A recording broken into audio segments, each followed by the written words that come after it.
तकलीफ हुई है। कुछ लोगों को जिनके सोच, जिनकी विचारधारा इस प्रगति जागृति को जो अलग, जो मशाल हल्लाल जाट के हाथ में है, उससे तकलीफ हुई। और लोग चंद लोग हैं, वो चंद लोग हैं। आज हम लोगों के पास कलम की ताकत है। आज वर्तमान का इतिहास लिखने के लिए रामदान ढोकिया जी ने हमको सक्षम कर दिया है। जो हकीकत है, आज हकीकत हमारी कलम से हम लोग लिख चुके हैं। आज उसके ऊपर आप विवाद कर रहे हो, हल्लाल जाट के नाम पर आप विवाद कर रहे हो।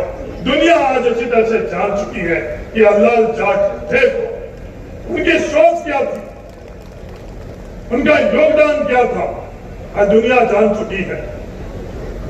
चंद विवाद के प्रयास आप लोग कर रहे हो, जो सवाल आप लोग खड़े कर रहे हो, सोशल मीडिया के ऊपर आप कुछ हजार ट्रेंड कर रहे हो, मैं उनको चेतावनी देना चाहता हूं कि आप थम जाओ।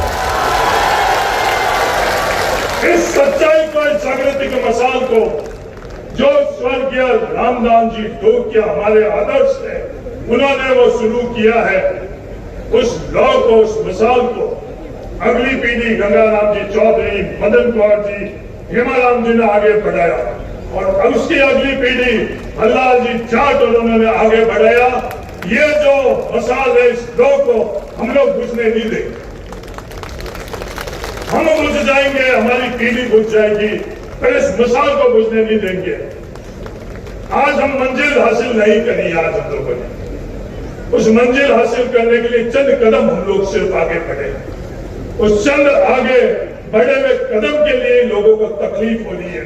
मैं उनसे निवेदन करना चाहता हूं, आपको तकलीफ नहीं होनी चाहिए। आप कदम से कदम मिलाकर आगे हम लोगों के साथ बढ़ो। कभी भी हम लोगों के पूर्वजों ने, रामदान जी से लेकर हेमाराम जी ने, हल्लाल जाट जी ने कभी भी हम लोगों का अन्याय करने के लिए हमारे को सीख नहीं दी, प्रेरणा नहीं दिया। जहां कहीं भी अन्याय हुआ, उस अन्याय के सामने मजबूती से संघर्ष करना, खड़े रहने के लिए हम लोगों को इनका सीख दी और प्रेरणा दी। दुनिया में कई ऐसे उदाहरण है। अब्राहम लिंकन जो खुद का रंग क्या था, वो काले नहीं थे, वो श्वेत थे। और उन्होंने खुद ने सबसे बड़ी क्रांतियों में से एक अमेरिका के अंदर उन कालों के साथ रंग भेद मिटाने के लिए आगेवानी करी। मेरा उन तमाम लोगों से निवेदन है, जहां अन्याय हो रहा, अत्याचार हो रहा, असमानता हो रही है, उनके खिलाफ जो संघर्ष हो रहा है, इस संघर्ष में कदम ताल मिला हुआ, जब जाकर इतिहास के अंदर सकारात्मक तौर के ऊपर आपका स्थान है। आप ये पूछ रहे हो हल्लाल जाट कौन है? हल्लाल जाट वो शख्सियत है, किसी के साथ अन्याय अत्याचार हुआ, जाट के साथ नहीं, उस वक्त के समकक्ष लोग हैं, उनसे पूछ लो। इस प्रांगण के अंदर हापूराम जाट वीरता से आए हुए मुझे पीछे की पंक्ति में बैठे हुए दिख रहे हैं, उनसे पूछ लो। किसी भी कमजोर, किसी के साथ अन्याय हो रहा, किसी भी जाति का, किसी के धर्म का था, हल्लाल जाट का सबसे पहले कदम उसकी सुरक्षा के लिए, उसकी रक्षा के लिए, उसके अधिकार के लिए यह हल्लाल जाट। हाँ, उसकी जाति जाट थी और हमें गर्व है उसी जाति के अंदर हमको ऊपर वाले ने पैदा करी जाट। और अन्याय के खिलाफ संघर्ष करने वाला नाम हल्लाल जाट था, संघर्ष करने वाला था। उस वक्त जो परिस्थिति थी, हम लोगों के जो यहाँ हॉस्टल बने थे, किसान बोर्डिंग, हमारे पास एक पैसा नहीं हुआ करता था। हमारे परिवार के पास बाजरी बड़ी मुश्किल से, खरी कमाई की बाजरी को इकट्ठा कर किसान बोर्डिंग हम लोगों ने बनाई। इसलिए हम लोगों को, मैं दुनिया को बताना चाहता हूँ, रामदान जी ढोकिया इसलिए हम लोगों के आदर्श। और उसके बाद जो परिस्थिति थी, पक्के रहने के लिए हम लोगों के पास छत बाड़मेर शहर में नहीं होती थी, डर और खौफ का माहौल था, हम लोगों के पास साधन नहीं था। मनोबल किसका? हल्लाल जाट का। सुरक्षा किसकी? हल्लाल जाट की। उस पीढ़ी के मनोबल और सुरक्षा, उसके सहयोग से आज जो लंबी फहरिस्त दुर्गा राम जी जो लंबी फहरिस्त के अंदर जो सफल हुए हुए सरकारी कर्मचारी इस अस्पताल के लिए, इस हॉस्टल के लिए बता रहे हैं, उसका अगर कोई इकलौता कोई जग भी वो हल्लाल जाट उस समय का उनका संघर्ष था। इस कारण आज इतने लोगों के घर के अंदर आज लोगों को नौकरी, हर उस शख्सियत को भी आप लोगों ने नहीं बख्शा। हर राजनीति से के अंदर किसी से तकलीफ हो सकती है, आर्थिक तौर के ऊपर किसी से तकलीफ हो सकती है, नौकरी पाने के लिए तकलीफ हो सकती है, अवैध कब्जे जो करना चाहते हो उसके अंदर किसी के पास सही टाइटल है तो उससे तकलीफ हो सकती है। पर इस हल्लाल जाट से अगर आपको तकलीफ है तो वो तकलीफ गलत है, गलत है, गलत है। आप किस तरह का विवाद आप खड़े कर रहे हो? जो जमीन पुश्तैनी जमीन इस सियाह परिवार हल्लाल जाट की थी वो भीख में नहीं, वो हम लोगों के संघर्ष से जो जमीन का मालिकाना हक हम लोगों को मिला। दुनिया में कोई भी आकर इस रेगिस्तान के अंदर कोई भी खेती करने के लिए नहीं आते थे। उस वक्त हल्लाल जाट के परिवार इस रेगिस्तान में आकर खेती करने के लिए आया था और बाद में 3 एक्ट के माध्यम से जमीन का मालिकाना हक सियाह परिवार को मिला। हम लोगों के लिए हमारी जान से प्यारी हमारी जमीन है, हम लोगों को जान से प्यारी हमारी जो जमीन थी उसकी रक्षा करने के लिए भी हल्लाल जाट कहां गई? क्योंकि हम न्याय प्रिय लोग हैं, तो दुनिया को बताना चाहता हूं हम लोग न्याय प्रिय लोग हैं। न्यायालय में गए इस जमीन की रक्षा करने के लिए, कोर्ट से आदेश लेकर आई, कोर्ट से, उस कोर्ट के आदेश के बाद पुलिस के मौजूदगी के अंदर उस जमीन जो उसकी पुश्तैनी जमीन थी उसको खरीदने के लिए जब हल्लाल जी जाट अपने उस पुश्तैनी जमीन के ऊपर गई, उस समय यह हुआ। अपनी जमीन की रक्षा करने के लिए हल्लाल जाट ने जो कुछ भी हुआ उस जमीन की रक्षा करने के लिए वो करते किया। यह संदेश हम लोगों के लिए कि जमीन से ज्यादा, अपनी पुश्तैनी जमीन से ज्यादा कुछ भी नहीं है। उस वक्त भी उनको पता था कि जमीन की रक्षा, उनको पता था कि जमीन की रक्षा करते करते मेरी जान भी जा सकती थी, पर अपन लोगों को यह संदेश देने के लिए हल्लाल जाट ने उस जमीन की रक्षा कर हम लोगों को संदेश दिया। संदेश को हम लोगों को समझना चाहिए। मेरा आप सब लोगों से निवेदन है, वो ताकत आज किस रंग में उस बात को रंग रही है, मैं दुनिया को बताना चाहता हूं, उन चंद लोगों को नहीं बताना चाहता हूं कि वो हल्लाल जाट इस तरह की शख्सियत है। वो हल्लाल जाट के एक हाथ में किताब थी, एक हाथ के अंदर मसाल थी, तो तीसरा उसका शरीर खेल के अंदर था, इसलिए वो राष्ट्रीय स्तर का खिलाड़ी रहा। वो हल्लाल जाट कभी भी हम लोगों के अंदर आपस में कुछ मनमुटाव होता था, छात्रों के मनमुटाव होता था, तो सबसे पहले कौन आता था उस मनमुटाव को दूर करने के लिए? 1992-93 के अंदर मैं भी उनके साथ शामिल था। आपस में कॉलेज के चुनावों के अंदर मनमुटाव होता था, तो आपस में सबको बैठाकर आपस में सामंजस्य कराकर और हम लोग आगे क्या बढ़े, हर कदम पर हल्लाल जाट ने मारे और संघर्ष के तौर के ऊपर हम लोगों को सुने। मैं धन्यवाद देना चाहता हूं साधुला राम जी, दुर्गा राम जी, आप तमाम लोगों को। ये आज हम लोगों की स्थिति अलग है, हम लोगों की उस वक्त स्थिति नहीं थी। उस वक्त भी आपने खरीद कर इस जमीन के प्लॉट को आप लोगों ने आज संस्था को बनाने का प्रयास किया है। हम पूरे समाज के ऊपर आप लोगों का ऋण है, हमारा आने वाली पीढ़ियां भी ऋण उतार नहीं सकती।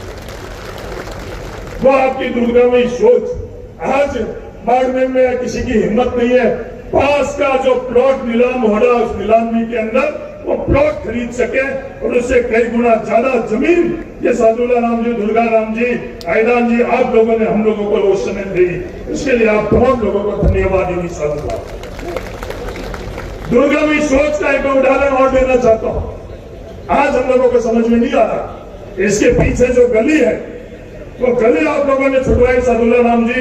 सिर्फ उस गली में आने वाले समय में जब दुकान बनेगी उसके किराए से ये संस्था का पूरा काम निकल जाएगा, पूरा का पूरे काम में मदद मिलेगी।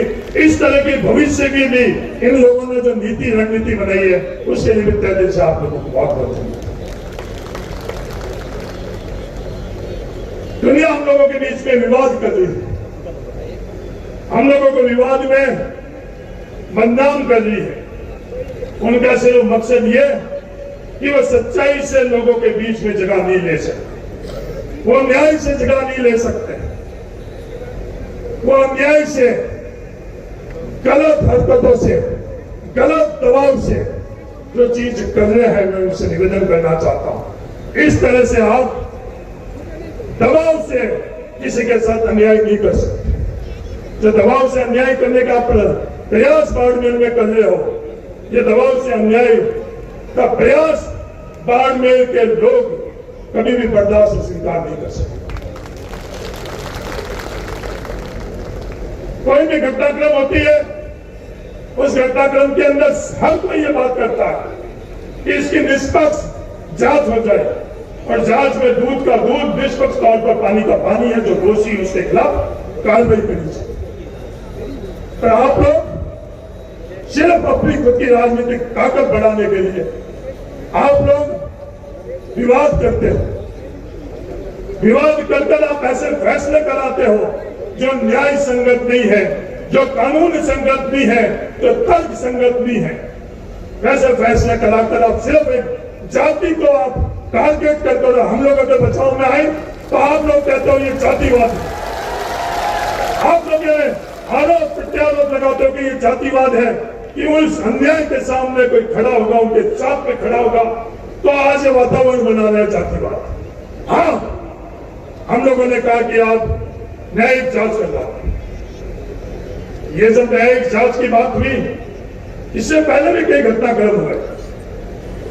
उन घटनाक्रम के संदर्भ में भी आज आप ये कह रहे हो व्यवस्था परिवर्तन के लिए हम लोग बैठे हैं, व्यवस्था परिवर्तन के लिए हम संघर्ष कर रहे हैं।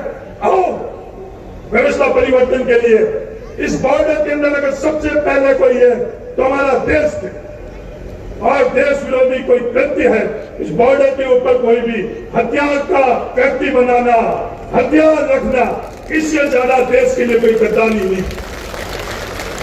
क्या आपने उस गद्दारी और राष्ट्रद्रोह के अंदर आप उनके साथ मौन रहे, चुप रहे, या उनके खिलाफ आपने आवाज उठाई? आप मौन रहे, चुप रहे, किस मकसद से, किस लालसा से, किस लालच से? आज दुनिया ये जानना चाहती। जो लाल सिंह प्रकरण हुआ, दुनिया ने देखा, जो हथियार उनको मिले, जिस लाल सिंह ने हमारी खुद की प्रेरणा, हमारे खुद की आवाज, हमारे खुद के आदर्श लोग को बुझाने का प्रयास किया, वो अलग बात है। आज ये हजारों लाखों के लोगों के माध्यम से ये लॉ और ज्यादा और तीव्र गति से कर रही। उसके लिए आप क्या कर रहे हो?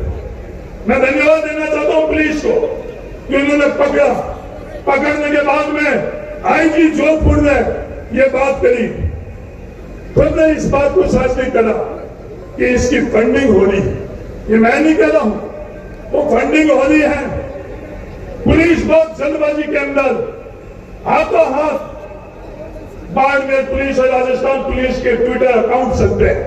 थोड़ा बहुत भी कोई जुल्म कर लेता है, उसके उल्लेख उस ट्विटर अकाउंट के ऊपर होते हैं। 2 महीने हो गए हैं, मैं राजस्थान पुलिस से पूछना चाहता हूं, वो फंडिंग किसने करी?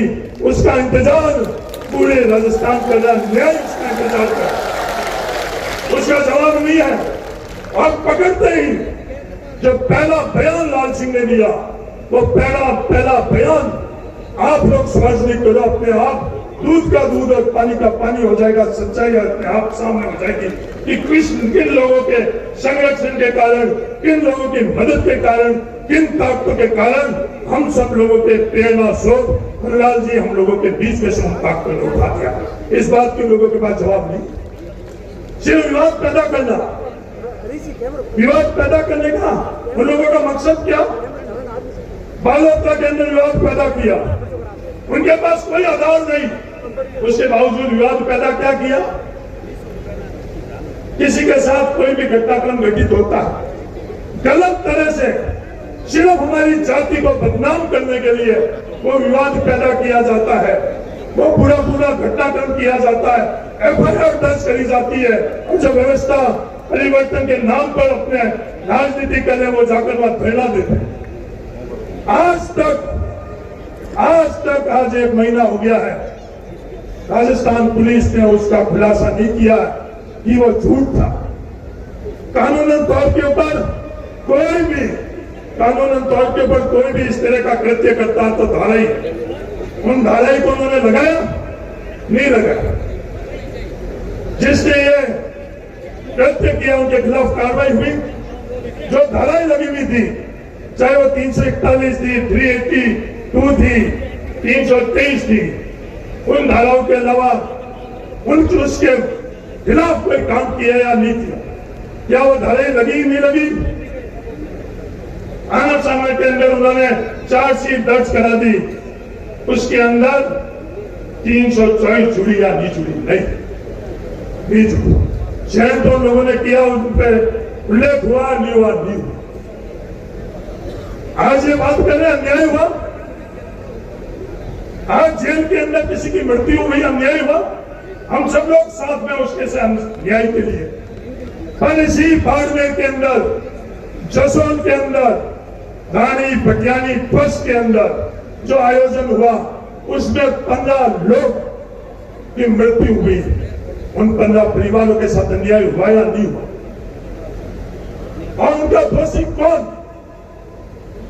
जब ये सवाल खड़ा करते हैं तो सवाल इनको भी सुनना पड़ेगा, समझना पड़ेगा, उनको जवाब देना पड़ेगा। उनका दोषी कौन?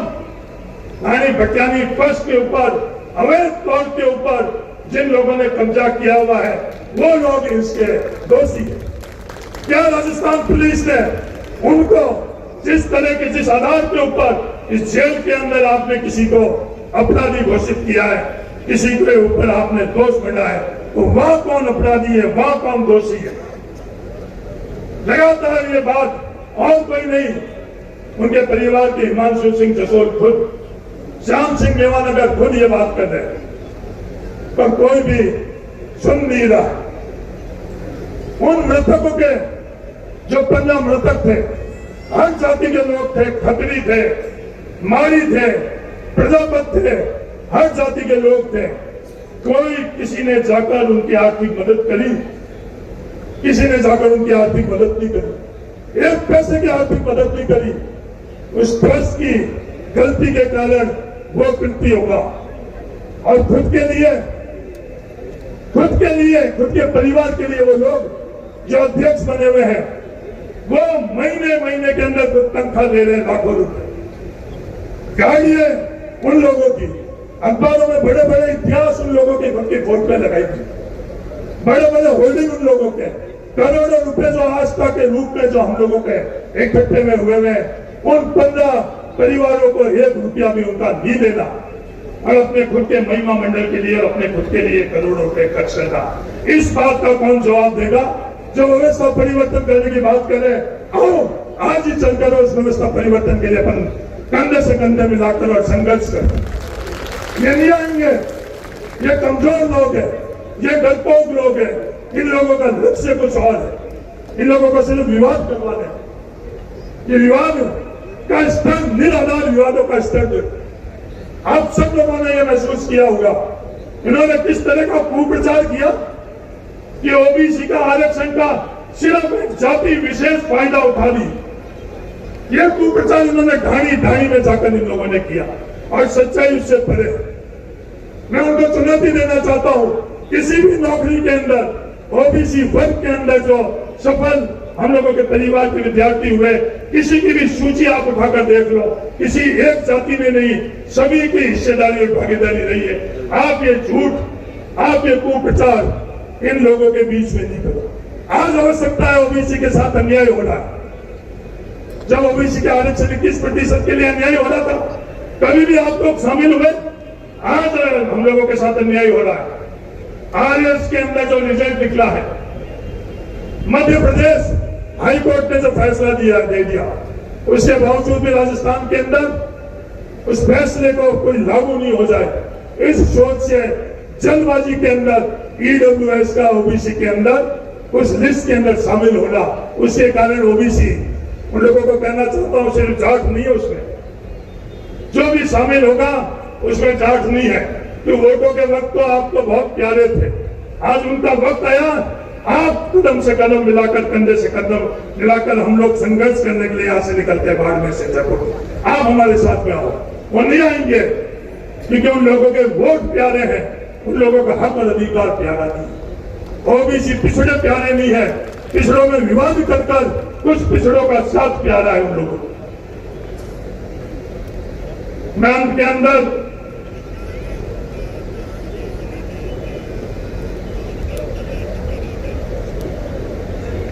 पिछले दिनों के अंदर न्यायिक जांच, बाड़मेर के अंदर ये शब्द पिछले दिनों के अंदर काफी चर्चा में है या नहीं है? न्यायिक जांच, न्यायिक जांच। आज उस न्यायिक जांच के संदर्भ में भी आज मैं एक बात रखना चाहता हूं। सबसे बड़ा, इस आजाद भारत के अंदर सबसे बड़ी कोई दुर्घटना हुई वो मेहरानगढ़ दुखियान की। 216 लोगों की मृत्यु हुई, 216 लोगों की वहां मृत्यु हुई। उसे मेहरानगढ़ का संचालन करने की जिम्मेवारी किसकी? वहां व्यवस्था करने की जिम्मेवारी किसकी?